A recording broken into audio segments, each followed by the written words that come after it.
Sim, senhoras e senhores, tudo pronto? Canal dos Mistérios do seu amigo Paulinho Boa Pessoa. Fácil de vir até aqui, né? É a verdade de cada um. Isso espalha, porque o nosso canal dos Mistérios precisa crescer cada vez mais. Eu dependo única e exclusivamente de você. Temos um segundo canal onde você vai acompanhar as mais lindas histórias de amor. São verdadeiros livros. Paulinho, mas como é que eu faço para chegar lá? No outro canal das histórias de amor. Fácil, coloque assim no YouTube. Paulinho Boa Pessoa Oficial. Paulinho Boa Pessoa Oficial. Pronto. Você estará no canal das histórias mais lindas de amor. Verdadeiros livros. Tem uma mais encantadora que a outra. Pedido muito especial.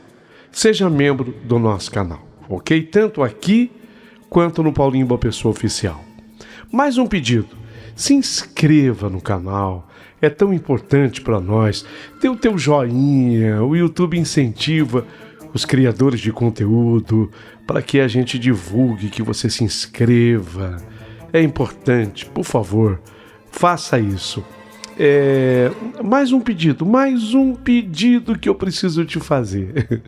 Se você quiser contribuir para a grandeza do nosso canal, sabe assim, quando você olha à esquerda do nosso vídeo, à esquerda da chamada miniatura, aquela capinha do vídeo, a thumbnail, tem ali um telefone.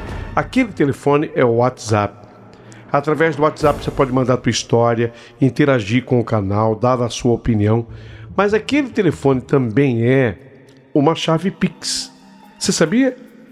Aquele telefone é uma chave Pix por onde você pode mandar a tua contribuição para o canal. Ah, mas eu... Não tem problema. Se começou com mas eu, não tem problema. Mas se puder, mande a sua contribuição. Vai ser muito importante para que o canal se mantenha forte do jeito que você gosta. Bem, tá tudo pronto. Vou contar a história do meu querido Damião Caminhoneiro. Linda, linda, linda, linda, do começo até o fim. Então, prepare o seu coração para as coisas que eu vou contar. Porque a história de hoje aqui do canal acabou de começar.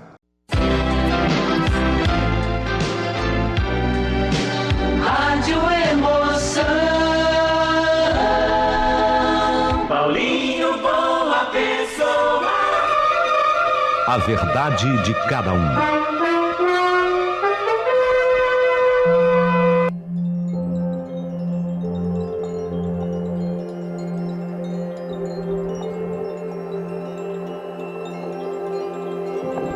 Meu querido amigo Paulinho Boa Pessoa, eu sou o Damião, caminhoneiro há 31 anos, homem de estrada desde os 21. Posso dizer sem medo de errar que eu vivi mais no banco de um caminhão do que dentro de qualquer casa. O ronco do motor sempre foi a minha canção de ninar. E o cheiro do diesel, o perfume que grudou na minha alma. Mas se tem uma coisa que eu aprendi nesses anos todos, é que a estrada cobra, mais cedo ou mais tarde, ela cobra sempre uma atitude do homem. No começo, eu era assim, o tipo de caminhoneiro que não deixava rastro, só saudade, e saudade nas mulheres que eu encontrava pelo caminho. Eu acabei tendo um privilégio da natureza, o nariz bem afilado, os lábios mais grossos, um peitoral mais aberto. Eu acabei sendo chamado de gato. Você sabe que durante um certo tempo meu apelido era Gato, né? Damião. Tanto é que eu escrevi uma vez no para-choque do meu caminhão, depois de vergonha eu tirei. Eu coloquei lá, Damião o Gato. Então, gente, num momento eu cheguei a ter uma namorada em cada cidade dessa que eu vou falar. Acreúna, Goiás, Arara, São Paulo, Linhares, Espírito Santo, Apucarana, Paraná, Balneário Pissarras, Santa Catarina. Em cada uma dessas cidades eu tinha uma história minha. Um sorriso quebrado, um corpo esquecido, uma promessa nunca cumprida. Eu brincava com o perigo e eu achava graça nisso. Eu tinha uma namorada em cada cidade que eu citei e depois em outras. Mulher para mim era parada obrigatória. E prostituta de beira de estrada, meu parceiro, eram as companheiras de noite, as que aceitavam uma carona e pagavam o favor do jeito que podiam. Nunca me faltou prazer, mas também nunca me sobrou paz. Eu era novo, bonito, tanto é que eu tinha esse apelido de gato, e eu achava que a vida ia ser sempre assim. Uma ausência de curvas, motores, perfumes e enganos. Mas quando eu completei 27 para 28 anos, a estrada resolveu me ensinar. Foi em Lins, interior de São Paulo, que eu conheci a Fátima. E meu amigo, a Fátima, ela não era como as outras. Ela tinha um jeito sereno, um olhar firme, uma fé que me desmontava. Ela era daquelas mulheres que não precisam levantar a voz para mandar. A Fátima falava e eu obedecia. E olha que eu nunca fui homem de me dobrar fácil, não. No começo eu tentei levar no mesmo ritmo de antes, achando que ela seria só mais uma história do meu diário de aventuras. Eu estava colocando Lins no meio daquelas cidades. Mas não foi isso não. Fátima, ela me prendeu pelo coração. Ela conseguiu me prender de verdade. E quando eu dei por mim, eu já não tinha vontade de pegar outras curvas além das dela. Um dia, ela me convidou para eu ir à igreja dela. Eu ri, disse que aquilo não era para mim. Mas a Fátima tinha um poder de persuasão, um poder que eu nunca entendi direito. E, pois não é que eu não dei um jeito? E ela queria me levar na igreja num domingo. Aquele domingo eu reservei. E aí eu estava lá. E foi naquela noite, dentro de um templo simples, de piso frio e bancos de madeira, que a minha vida começou a virar do avesso. Uma senhora se levantou assim na igreja, devia ter uns 60 e poucos anos, e essa senhora com os olhos fechados começou a falar com uma voz diferente. Primeiro falou em línguas, conforme eles falam lá na igreja. Uma voz assim que eu não conseguia entender, uma linguagem completamente diferente da que eu estava acostumado. Ela apontou para mim e falou direto comigo, sem saber o meu nome, mas falou: o senhor de camisa azul, disse ela. Na hora eu senti até meu sangue sumir do rosto. Deus manda te dizer que Ele te vê nas estradas e nas camas alheias também. Nossa, quando a mulher me falou aquilo caiu como um raio sobre mim. Meu coração disparou, o suor gelou na testa e eu olhei para Fátima. E ela me fitava em silêncio com aquele olhar que misturava amor e desapontamento. Só que a mulher continuou. Se quiser ser feliz com essa moça ao seu lado, Deus manda eu te falar: abandone tudo, moço, tudo o que é impuro. A estrada é a tua casa, mas o pecado tem te acompanhado no banco do passageiro, moço. Abandone tudo. Eu não sabia, sinceramente, eu não sabia o que fazer. Era como se ela tivesse assistido a minha vida toda, cada parada minha, cada carona que eu dei, cada motel que eu parei, cada carona indecente, cada mentira. Eu estava completamente desnudo, descoberto. Eu nunca tinha sentido medo de nada, nem de tempestade, nem de curva molhada, mas ali, naquela noite, diante daquela senhora, eu temi. A Fátima pegou a minha mão e falou baixinho: Deus está te dando uma chance, Damião. Deus está te dando uma chance, Damião. E eu acreditei. E foi a partir daquele dia que eu cortei todos os contatos. Eu parei de brincar com o destino e eu me agarrei na promessa que eu fiz. Fátima seria a única mulher da minha vida. Ela me levou para a fé, me fez ver o mundo com outros olhos. Me casei com ela.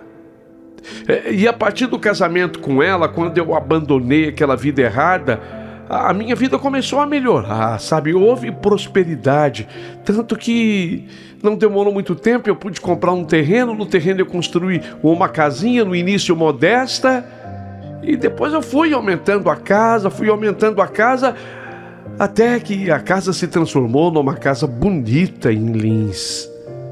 Pela primeira vez eu senti orgulho de mim mesmo.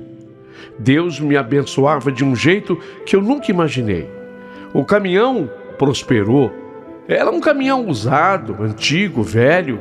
De repente um seminovo. E daí a pouquinho eu tirei um caminhão zero. Os fretes vieram fartos.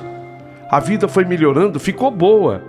Eu sentia que a minha mudança de conduta trouxe-me prosperidade, como se o céu tivesse me recompensado por abandonar aquilo que era errado. Mas a estrada tem memória. E por mais que você mude de rota, tem coisas que elas te seguem, sabe? Tem promessas que custam caro para serem cumpridas. E às vezes, quando a noite cai e o farol corta a neblina, eu juro que eu vejo e passei a ver realmente alguma coisa diferente na estrada. Alguém ou alguma coisa que parecia andar comigo. O tempo passou, a vida foi se ajeitando no compasso de Deus. Depois que eu me firmei com a Fátima, eu passei a frequentar a igreja. Acabei criando uma amizade com o pastor dela e meu. Era o pastor Asa. O nome dele era esse mesmo, não era sobrenome não. Asa. Um dia ele me explicou que esse nome, escrito assim com A-S-A, Asa mesmo, significava cura. Cura por Deus. Homem de fala mansa, olhar firme e sabedoria, que parecia vir de um outro tempo. O pastor Asa, ele foi se tornando mais do que um líder espiritual para mim. Virou um amigo de verdade. Daqueles que a gente respeita até quando não entende direito o que ele diz. Todo mês, quando eu chegava em casa, eu passava lá na igreja e fazia questão de deixar o meu dízimo. Não por obrigação, mas por respeito. Era o jeito que eu encontrava para agradecer pelas bênçãos que vinham caindo sobre mim e a minha família. Um dia depois do culto, o pastor Asa me chamou para conversar. Sentamos num banco de madeira da própria igreja, ali, e ele começou a falar. Damião, disse o pastor olhando firme para mim. O homem da estrada precisa andar protegido, sabe? Nem tudo que pega carona quer chegar em casa. Quando ele falou assim, fiquei em silêncio. Ele respirou fundo, apoiou as mãos no joelho e seguiu. Nunca. Ele olhou para mim assim e repetiu. Eu falei nunca, Damião. Nunca dê carona para uma prostituta. Nunca. Sabe por quê, Damião? Essas mulheres, muitas delas estão impregnadas de pecado, assim da pontinha do fio de cabelo até a unha do dedão do pé. E quando essas mulheres sobem no caminhão, no seu caminhão, elas trazem junto tudo o que elas carregam na alma. Onde elas entram, elas levam maldição, Damião. Você está entendendo? Elas levam maldição. Nossa, quando o pastor falou daquele jeito comigo, me atingiu como um soco. Era duro ouvir, pesado, mas vindo dele, eu sabia que tinha fundamento. O pastor Asa não era homem de superstição, mas quando ele falava de coisas espirituais, dava para sentir que ele enxergava além da carne. Eu já fiz coisa errada demais, pastor. Eu falei para ele meio sem graça. Mas eu já deixei tudo para trás. Esse tipo de coisa que o senhor está falando eu já fiz, sim. De dar carona para as prostitutas, já fiz. Mas agora, há muito tempo eu não faço mais, sabe? Eu respeito demais a minha mulher. Ele sorriu, um sorriso pequeno e cheio de confiança. Eu sei, Damião, disse ele. E é por isso que Deus tem te abençoado, você não tem percebido? Você não tem notado o quanto que você melhorou? Seu caminhão que era velho, eu fiquei sabendo que você tirou um caminhão zero agora. Mas nunca se esqueça, Damião. O inimigo sabe o ponto fraco de cada um. E quando ele não pode te fazer cair, ele tenta te fazer voltar. Você vai voltando para aquela vida errada, até cair no erro de novo. Eu guardei aquelas palavras dentro de mim como quem guarda uma chave. E jurei que eu jamais colocaria uma mulher dessas dentro do meu caminhão novamente. Os anos seguiram e eu mantinha aquela minha palavra. Eu cumpri cada promessa feita diante de Fátima e do pastor Asa. A vida de fato andava boa, frete certo, estrada boa, caminhão sempre em ordem. Mas às vezes, quando o céu começava a escurecer, eu lembrava daquela conversa e sentia um arrepio leve, como se o pastor tivesse falado aquilo, sabendo que viria pela frente, sabendo que viria pela minha vida. E aconteceu mesmo. Foi numa quinta-feira, já de noite, voltando de um carregamento no interior do estado de Goiás. Já tinha passado de meia-noite, eu não estava aguentando, de fome. Até que o sono eu havia conseguido espantar, porque eu tinha dormido durante o carregamento do caminhão. Eu tinha dormido de tarde, mas eu estava com uma fome. Já tinha passado da meia-noite, eu parei num posto de gasolina, assim, bem deserto. Eu fiz isso nas proximidades ali de Pirinópolis, cidade de Goiás. O silêncio da noite era quebrado pelo zumbido dos insetos e o barulho distante de um caminhão passando assim na BR, na pista. Desci para esticar as pernas. O cheiro de óleo diesel e poeira, misturado com um café fresco vindo do pequeno restaurante do posto, de certa forma me dava uma esperança de que eu pudesse me alimentar. Entrei ali. O atendente, já meio sonolento, ele mal levantou os olhos. Pediu uma média com muito mais café do que leite, como eu sempre gostava. Eu quero uma média, companheiro, mas bem mais café, mais café, só um pouquinho de leite. E quero também um misto quente, mas eu quero bem passado, sabe? Com aquele queijo, você deixa assim um queijo derretendo nas beiradas. O rapaz fez direito. Eu achei que ele tivesse com sono, mas ele me ouviu direitinho. Ah, bom assim? Ótimo. Eu sentei ali à beira daquele balcão e comi devagar, pensando ainda na estrada que eu tinha pela frente. Eu teria que ir até Goiânia, a capital de Goiás. Quando eu terminei, paguei a conta, agradeci e me preparei para voltar para o meu caminhão. Mas assim que eu coloquei os pés para fora do salão, ela apareceu.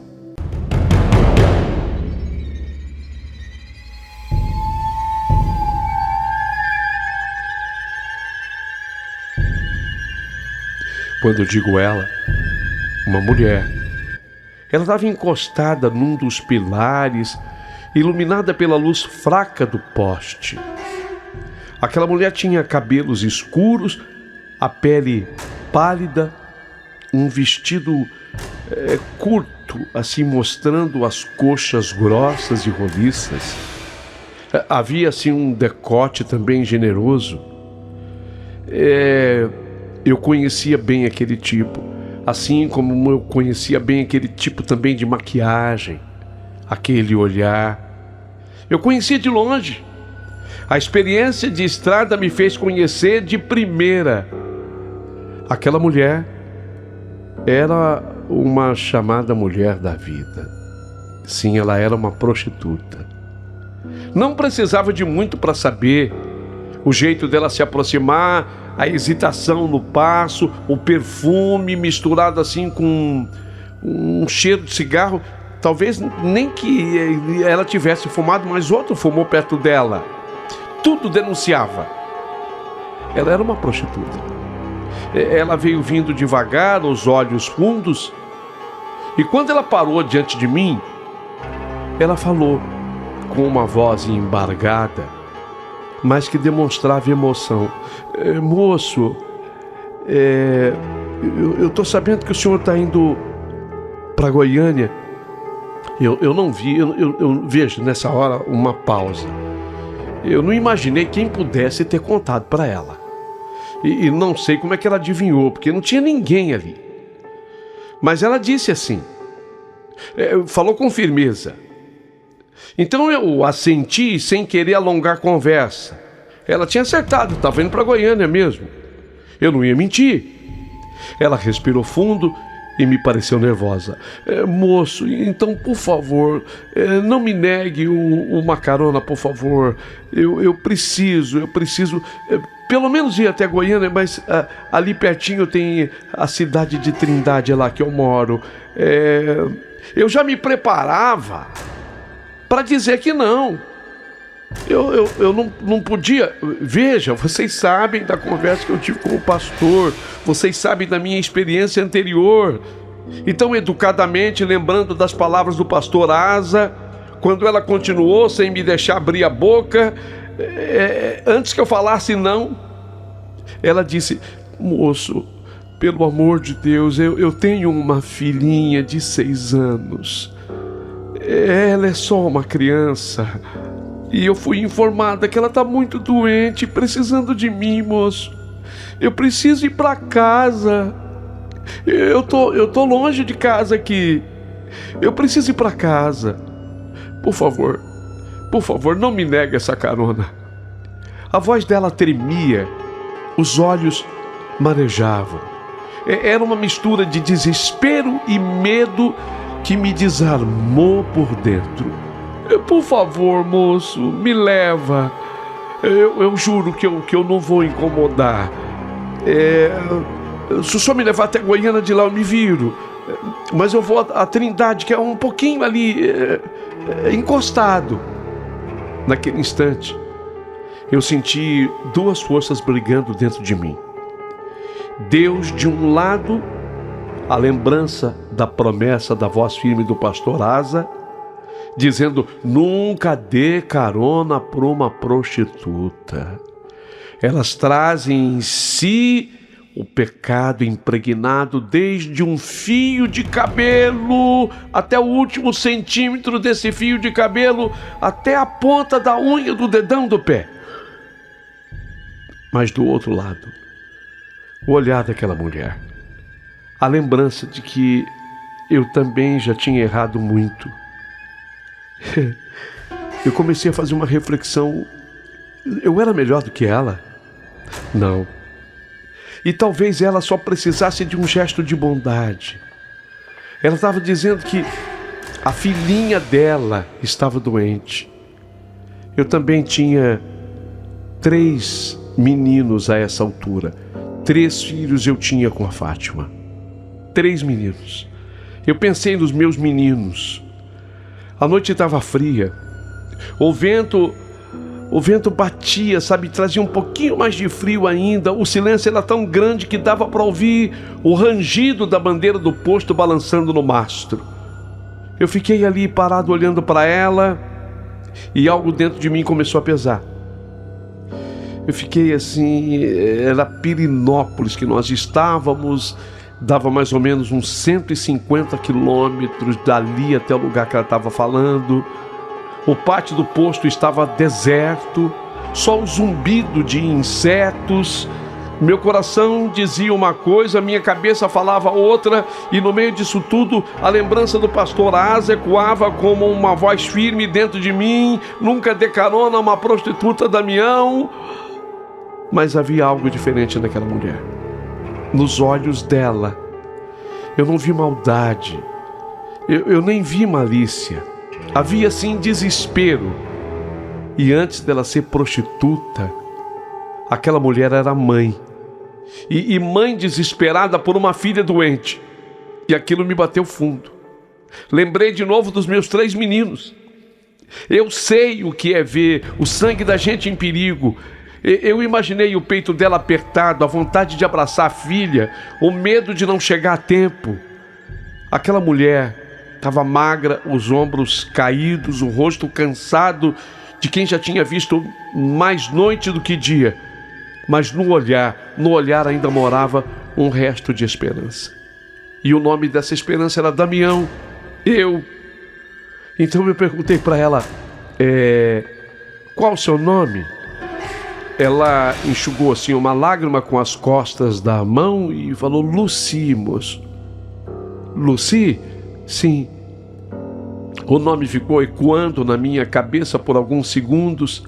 Ela respirou fundo e falou com a voz trêmula, moço, me dê essa carona.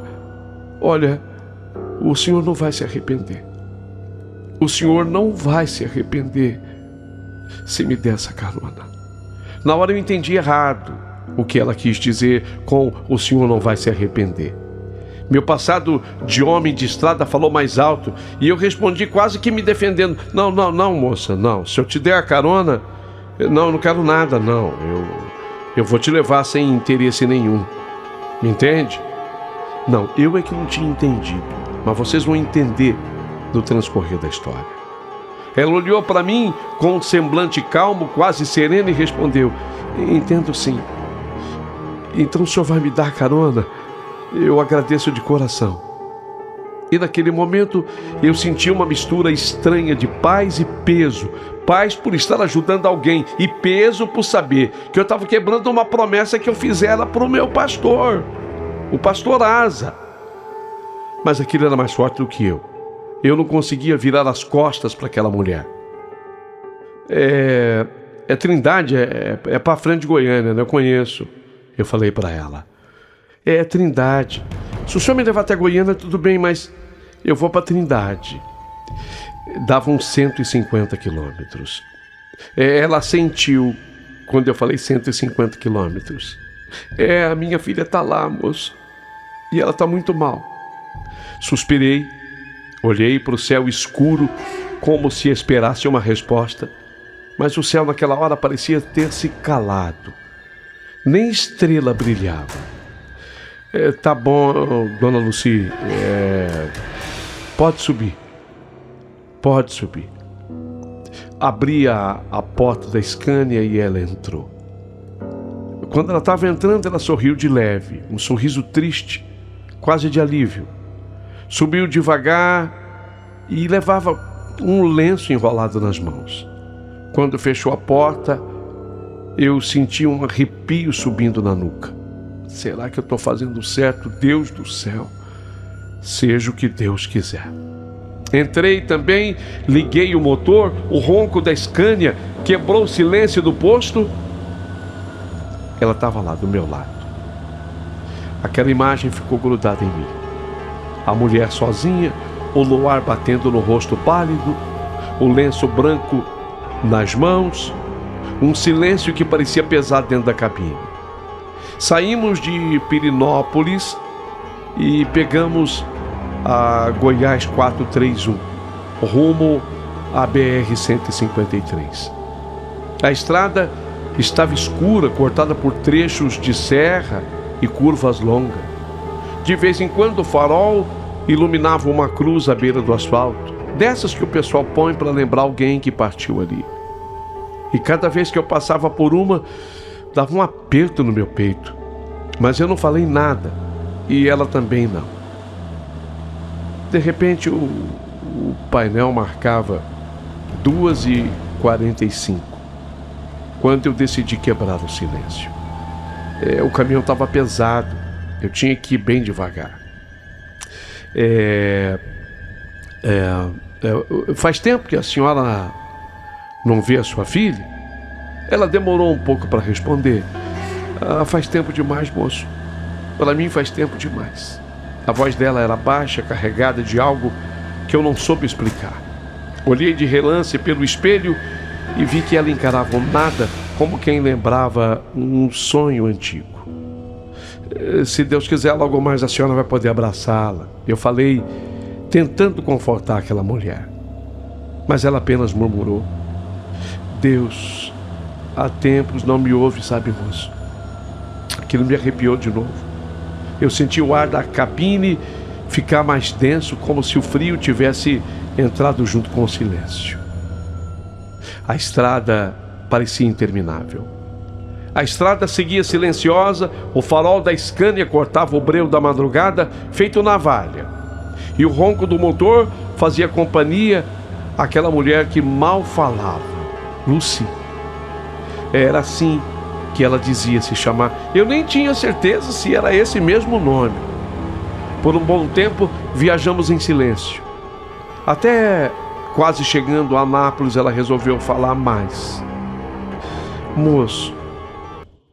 Oi, Lucy, pode falar. A minha menina, o nome dela é Jéssica. Ela só tem 6 aninhos. E ela tá muito doente, sabe, moço? Eu olhei para ela assim de relance, ela estava do meu lado. Ela falava olhando para frente, as mãos presas no colo, os olhos marejados. Ela está muito doente e o médico está tratando ela de uma coisa que não é o que ela tem, moço. Eles estão falando em gripe forte, virose, mas não é nada disso. Não é gripe, não é virose, é outra coisa. O corpo da minha filha tá cheio de manchinhas vermelhas.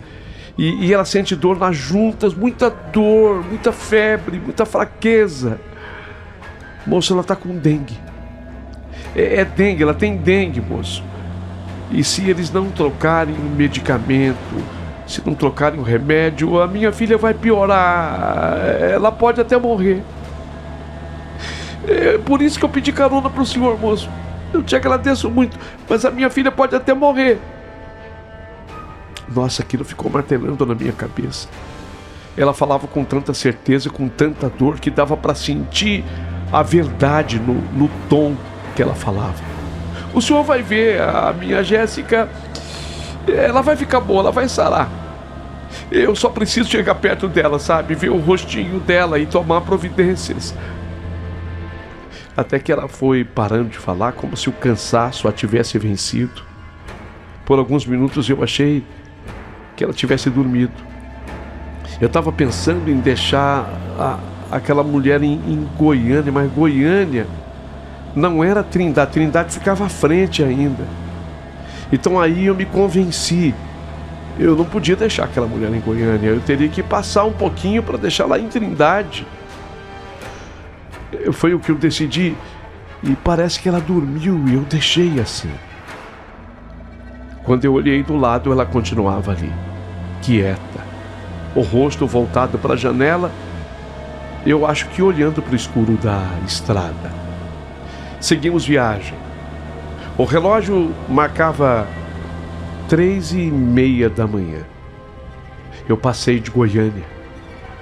Eu fui para Trindade. Vi que a cidade estava a 3 quilômetros. Então eu avisei. Lucy, já estamos chegando, eu avisei. Ela apenas assentiu sem dizer nada. Quando eu entrei na cidade, ela me orientou. Moço, o senhor vai pegar aqui, ó, à esquerda. O bairro é o Estrela do Oriente. Nossa, eu achei o nome do bairro lindo. Como é que é? Estrela do Oriente. Mas veja bem, Estrela do Oriente, se o nome do bairro era lindo, ele era um pobre bairro de Trindade. Na maioria das vezes, as casas ali eram barracos de lona, de famílias que aguardavam casas populares. Era um povo muito vulnerável, sabe? Muito exposto, um bairro muito pobre, apesar do nome lindo, Estrela do Oriente. Aqui. Ela pediu para eu parar numa esquina, perto de um ponto de ônibus. Agradeceu com voz mansa. Moço, muito, muito obrigada. O senhor foi um anjo no meu caminho. Eu sorri. Que é isso, dona Lucy? Vai com Deus, que a sua menina fique boa logo. Ela abriu a porta do caminhão, desceu devagar e antes de fechar, olhou para mim e falou: vai ficar tudo bem, Damião. Uai. Ela falou meu nome. Vai ficar tudo bem, Damião. Eu sei que vai ficar. Na hora eu achei estranho ela saber o meu nome. Eu não falei o meu nome, não sei se foi de propósito, mas ela também não perguntou. Mas talvez, será que ela leu em algum lugar? Algum canto do caminhão?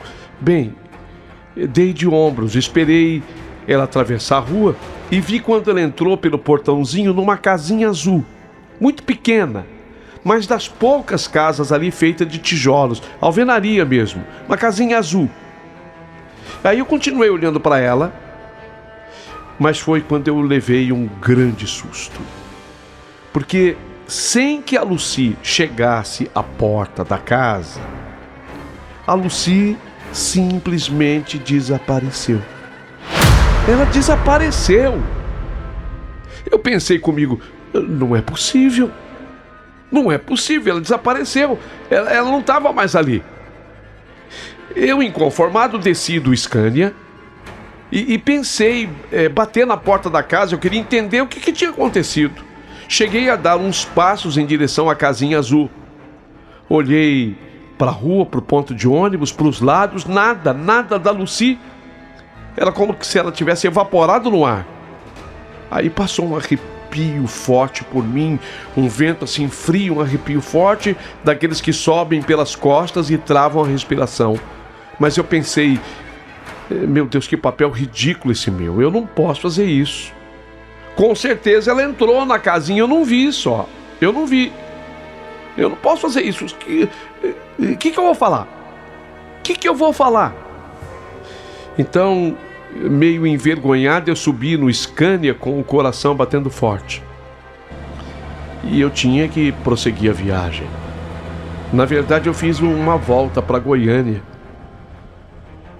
2 dias depois, eu teria o meu retorno. E aquilo não saía do meu pensamento.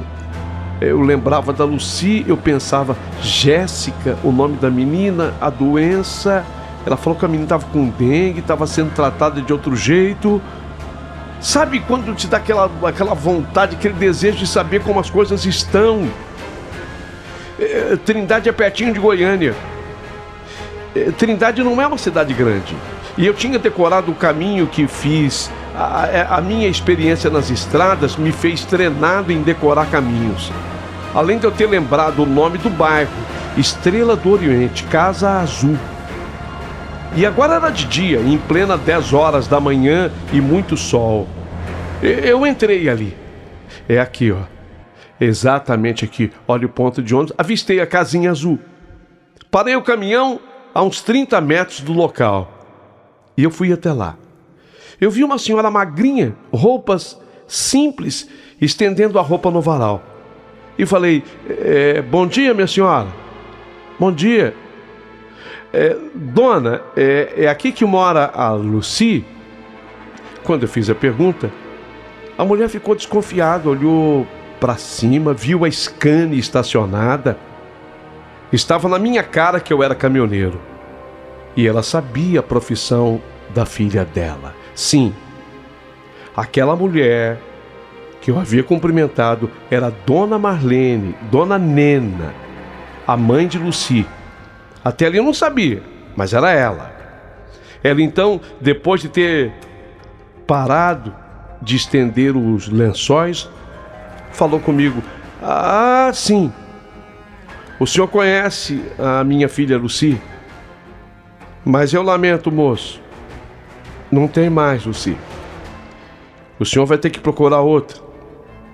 A Lucy, infelizmente, se acabou. Hoje está com 9 dias que a minha filha morreu.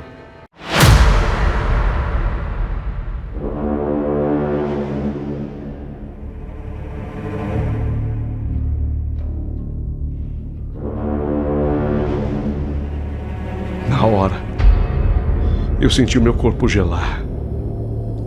A alma pareceu sair do lugar. E Dona Nena continuou. Ela deixou uma filha doente. Mora comigo. Moço, ela levava aquela vida. Mas ela era uma filha muito boa e boa mãe. Agora eu tô aqui desesperada. A menina tá queimando de febre lá dentro e eu não sei o que fazer. Nada resolve a febre dessa menina. Eu tô com medo de perder minha neta, moço. Ela tá cada dia pior. E enquanto a Dona Nena falava, eu ainda tentava me recuperar. Como assim? Então eu havia dado carona pra Lucy? Há 2 dias eu a tinha deixado ali. Quer dizer que ela estava morta? Não, não é possível. Não é possível. Sim, é verdade. Isso explicava o motivo dela ter desaparecido antes de entrar em casa. Isso passou pela minha cabeça numa fração de segundos. Mas Dona Nena parecia esperar uma resposta minha. E eu falei o que veio à minha cabeça naquela hora. Sim, eu sei, dona, mas eu passei aqui para ver a menina. Quer dizer, se a senhora me permitir, eu quero levar a menina ao médico. E foi nessa hora que a garotinha, a Jéssica, a menina de 6 aninhos, ela apareceu na porta da casa. Assim, atrás daquela senhora, atrás da Dona Nena, na porta estava a Jéssica, pálida. A menina pálida, os olhos fundos, magrinha, o corpo fraco, parecia que ela não tinha forças nem para ficar de pé. Aí ela apontou, a Dona Nena apontou para mim e disse, essa é a Jéssica. Ela apontou. Meu Deus do céu, ela está muito mal, moço. O médico está tratando como virose, mas ela só piora a cada dia. As palavras de Lucy ecoaram na minha mente como se ela estivesse ali presente ao meu lado sussurrando, não é gripe, não é virose, não é outra coisa, é outra coisa. Ela falou dengue, né? Ela falou dengue. O corpo dela tá cheio de manchinhas vermelhas e ela sente dor nas juntas, é dengue, estão tratando errado. Eu respirei fundo, sentindo o coração apertar. Dona Nena, me desculpa, mas essa menina não tá com virose não. E como é que o senhor sabe, moço? Ela perguntou assustada. Eu hesitei. Eu soube. Eu acho que é dengue. Eu acho que ela está com dengue. A mulher arregalou os olhos. Dengue? Sim. E se for isso mesmo, ela precisa de outro tratamento urgente. Sem pensar 2 vezes, a senhora Dona Nena me autorizou. Eu pedi que ela se arrumassem, eu precisava levá-la pro hospital naquela hora. Por favor, vamos pro hospital agora, eu passei aqui para isso. A Dona Nena mal teve tempo de calçar as sandálias. Em poucos minutos, nós estávamos à porta da emergência de um hospital. Eu expliquei tudo ao médico de plantão. Eu não fui lá, hein? Eu não fui na cidade, eu fui na cidade de Trindade. Eu fui para Goiânia direto. Eu sabia que tinha mais recursos. Com as palavras exatas que Lucy usou na estrada. O homem me olhou desconfiado, mas resolveu fazer os exames. Horas depois, a confirmação, gente.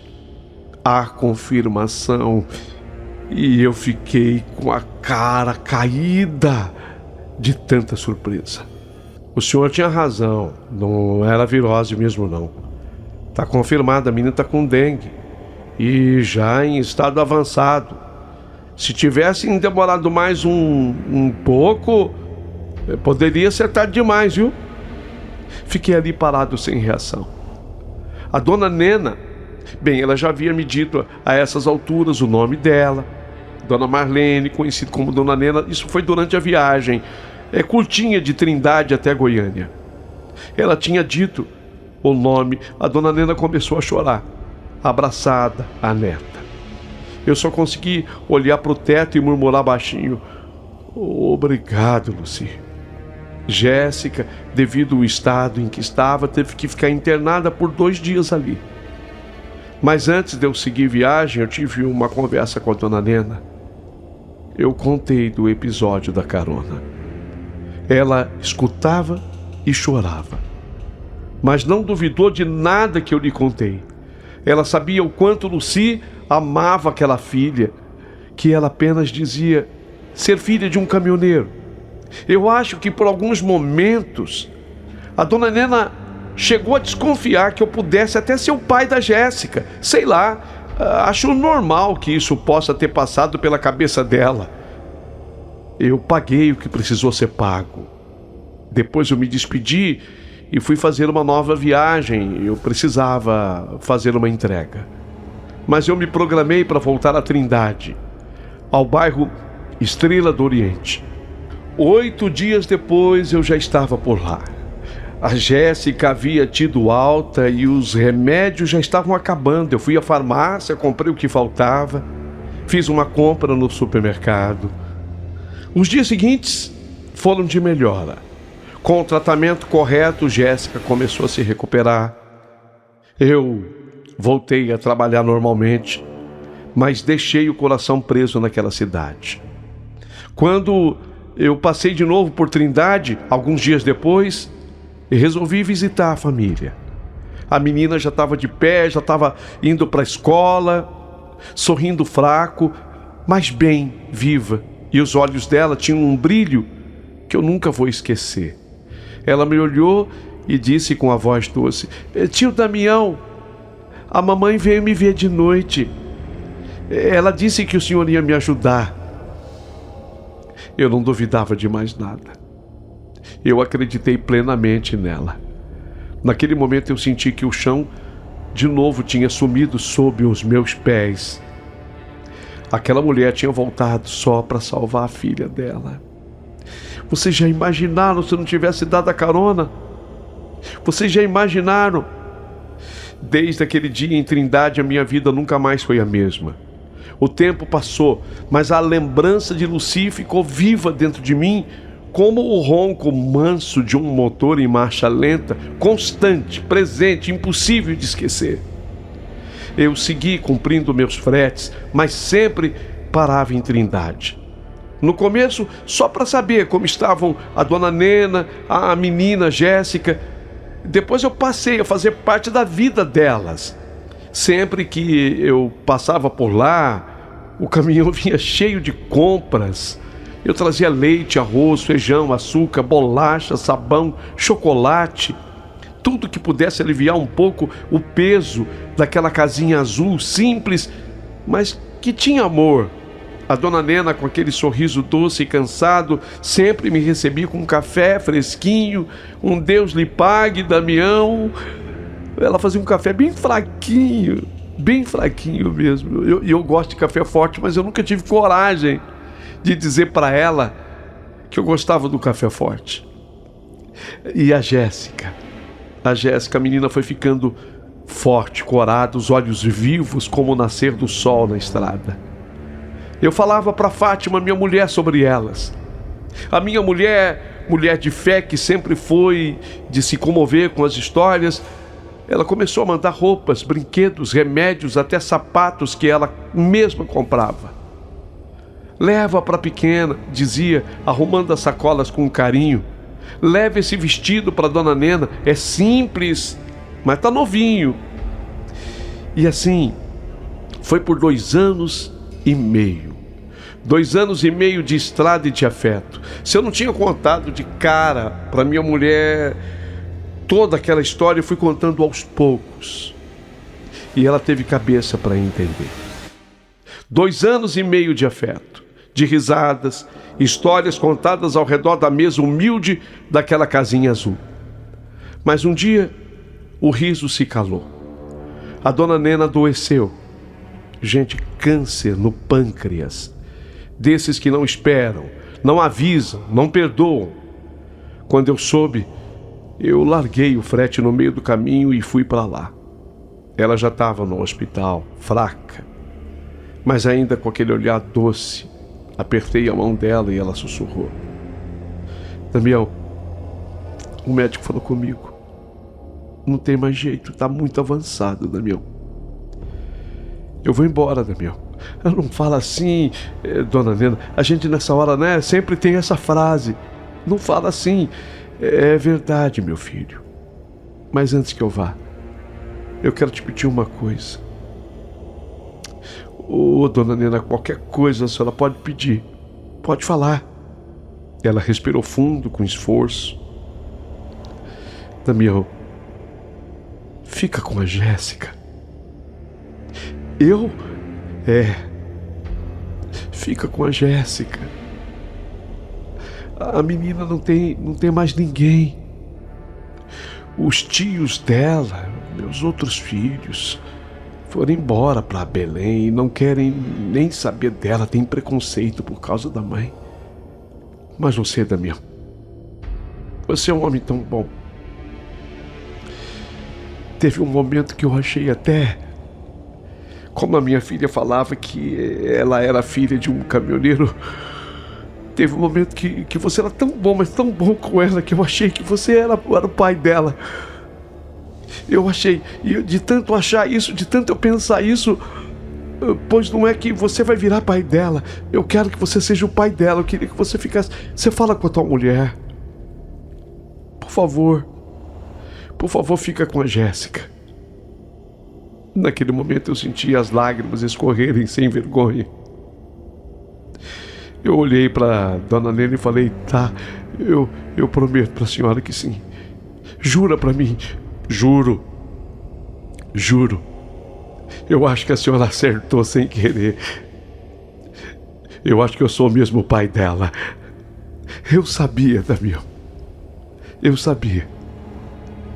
Ela apertou a minha mão e sorriu. A Lucy vai te agradecer por isso, pelo resto. Não é da vida mais, né? É pelo resto da eternidade. Mas a eternidade não tem resto, então é para sempre. Daquela conversa, 8 dias depois, a Dona Nena partiu. Eu cuidei do enterro dela. E, fiel à promessa, levei a Jéssica comigo. Quando eu cheguei em casa, a Fátima, que já tinha sido comunicada pelo telefone, me esperava na porta. Meus 3 filhos, eu tinha 3 meninos, Douglas, Renan e Tiago, vieram correndo curiosos com a menina que desceu do caminhão. Fátima olhou para Jéssica, depois para mim, e eu não precisei dizer mais nada. Ela entendeu tudo com o coração. Seja bem-vinda, minha filha, falou abraçando a menina. Aqui é sua casa agora. A Jéssica, com 8 aninhos, se jogou nos braços dela. E naquele abraço eu senti o céu se abrir. O tempo passou. Meus meninos cresceram, casaram. Cada um seguiu o seu rumo. E a Jéssica ficou em casa. Hoje é ela quem faz companhia para mim e para Fátima. Cuida da casa, das plantas, da gente. É uma filha como poucas, de coração bom, riso leve e um olhar que tem algo de eterno. Ela tem agora 21 anos, quer dizer, ela tem agora a idade com a qual comecei como caminhoneiro. Linda ela, linda Jéssica. Às vezes, quando eu estou na boleia, sozinho pela estrada, o pensamento me leva longe. Penso em Lucy, naquela noite fria em Pirenópolis, a cidade onde eu encontrei o espectro dela, da Lucy. Na carona que eu dei, desobedecendo um conselho, mas que atendeu um chamado de Deus. Aquele era o verdadeiro chamado de Deus. E então acontece. Primeiro vem um friozinho desses que não vem de fora, vem de dentro do próprio caminhão. Depois um cheiro doce, um perfume leve, o mesmo que eu senti naquela noite quando ela entrou no caminhão. O rádio chia, a cabine fica em silêncio e eu sei, é a Lucy que está ali. Mas eu não me assusto, não mais. Sinto apenas paz, porque sei que Lucy vem acompanhar um trecho só para me lembrar.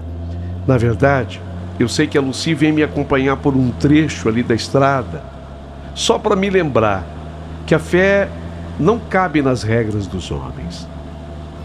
O pastor Asa, ele era um homem bom e eu o respeito até hoje. Mas eu aprendi que Deus não habita só nos templos, não. Não.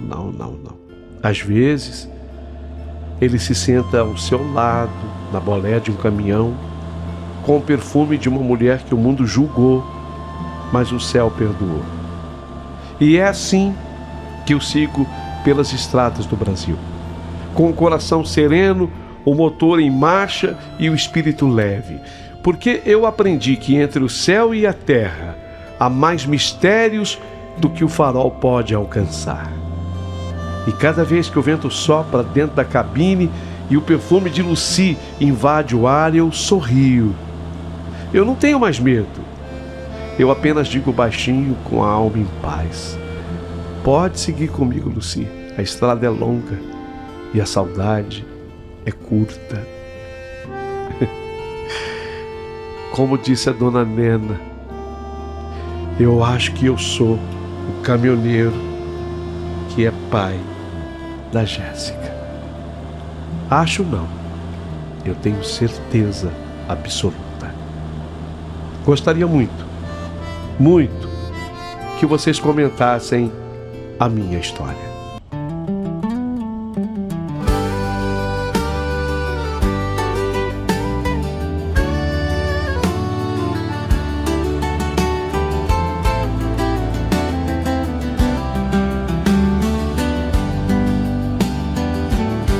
Pelas curvas da noite, na estrada vazia, ouvi teu pedido, senti tua agonia. O vento batia, o céu se fechava e a tua voz fraca dizia que amava. Lucy, mulher da vida, mais que muito além da morte, veio me ensinar sobre o amor e sobre a força da sorte. Teu perfume ainda guia o meu caminhão pela via, e no retrovisor da alma tua presença nunca esfria.